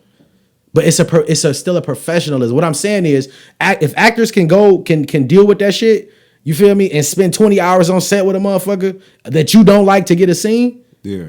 Then a motherfucker who spend 3 hours together, or a motherfucker who spend 8, 9 hours dancing and shit like that. Because when we hear, we're not. It's not about us. When they became superstars, that's when they start having their own shit. These niggas was even rooming together in the beginning. So what I'm saying is y'all laying y'all head where each other laying. Y'all know each other business. When I'm on the phone, you in the room with me, listening to me and my baby mama argue or whoever the fuck is. That's what I'm saying. It's too much access, and you see everything that's going wrong, bro. And you just go around the shit. That don't make niggas cool. I ain't saying to make you cool, but it should be a level of like, nigga, that's boundary stepping. I'm not saying that he should have had like a level just because they cool. It's a boundary, nigga. We work together and we still getting money together. You can't expect everybody to view shit how you view it. Because if you value the money that much, then now, nigga, you fucking up your money because you in a position where nobody checking for you as far as music. So your touring is the only thing you got. And you get into it with Omarion and he stopped doing it, then this whole shit shut down because ain't nobody going to see the rest of them niggas without Omarion. Facts. So you gonna piss the nigga off that's giving you your money now? Not when you broke. He the nigga didn't want to do it in the first place. Exactly. So you think he gonna really want to do it after this shit? Hey, shit, they probably won't happen again anyway.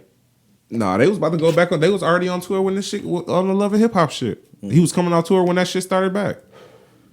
Hey, I don't know, bro.